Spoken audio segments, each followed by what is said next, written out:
I was listening to Marc Andreessen the other day, and he was saying how like more and more companies are starting to realize that like they have to have like an AI development team and a way to integrate it. Otherwise they're just going to get obsoleted.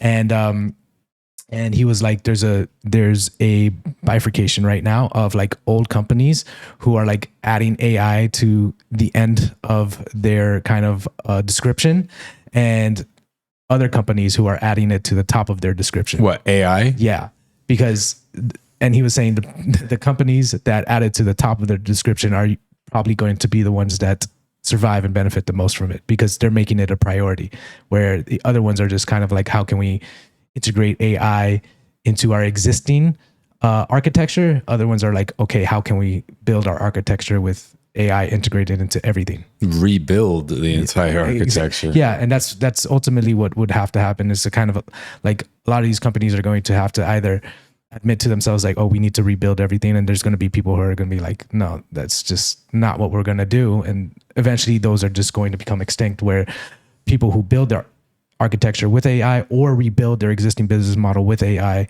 integrated into it are the ones that are going to survive.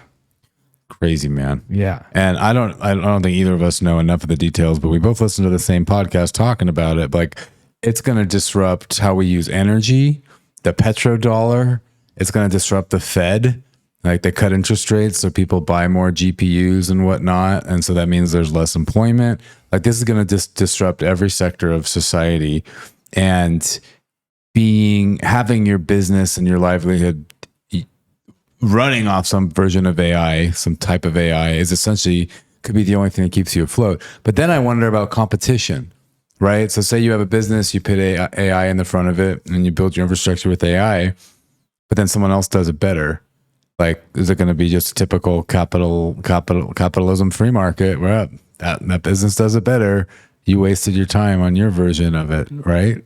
Yeah, I think that there's going to be cemeteries of, startups from all of this, because just the disruptive nature of AI. And that's why for me, it's more like, okay, let me just focus on the research side of it and sit on my hands for a little while, because, trying to build in this turmoil, it's kind of like, shooting darts at a wall blindfolded, without a dartboard. No, just more like 1,000 feet away, Yeah. That's interesting. Well, then it makes me wonder, okay, so sit on your hands for a while, do the research, let things kind of play out a little bit. Tinker or maybe around, not. play around, maybe already start developing pieces of business, stuff like that. Well, I liked that's a good point, pieces of the business. I liked the way you put it earlier, like if you're swimming in that soup, eventually you'll kind of click with the chunks of meat you need or whatever. But it makes me wonder too, like imagine a behemoth like Google, right? Or if OpenAI. And Google is probably a better example than OpenAI, because OpenAI is just AI, but Google is everything. It's YouTube, it's Mail, it's a search engine, it's Gemini, it's deep research, it's all the things, not just AI.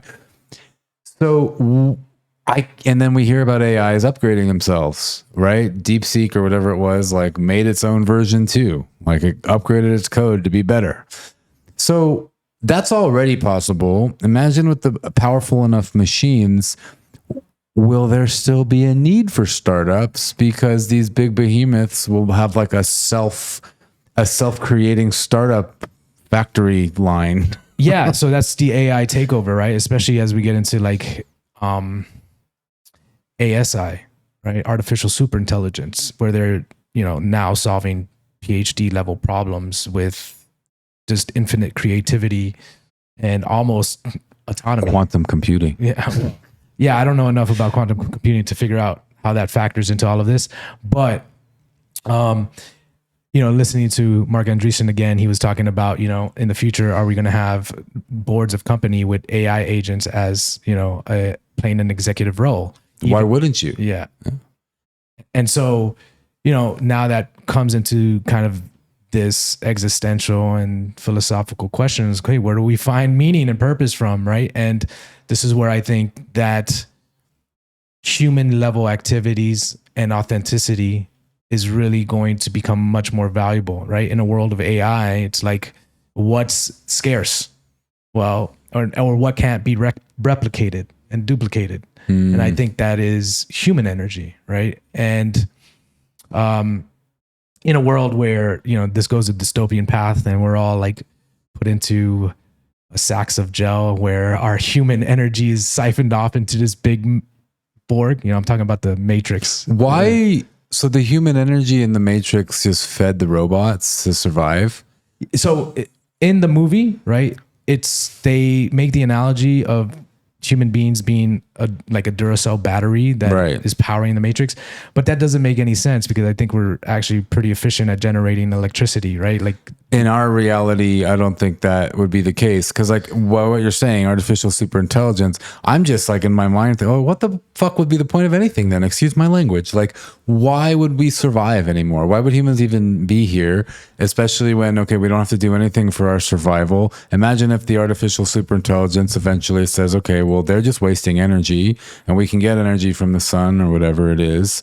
Why are humans here? That's exactly the plot of the Matrix, where we try to scorch the skies so the machines can't generate electricity to fuel themselves. Oh, that's right. And so then they use the humans for the power. Yeah. I forgot about that. So I think a more appropriate kind of analogy would be like, or a more appropriate interpretation would be like, in the movie The Matrix, they weren't harnessing us for our electricity generation, but they were harnessing us for our like creative, you know, generation. The fact that, you know, our link to the divine creates free will. So you could say that they were more harnessing our free will to generate the entropy needed to kind of like generate the Matrix. That's deep, Michael. Yeah. I never thought about it that way.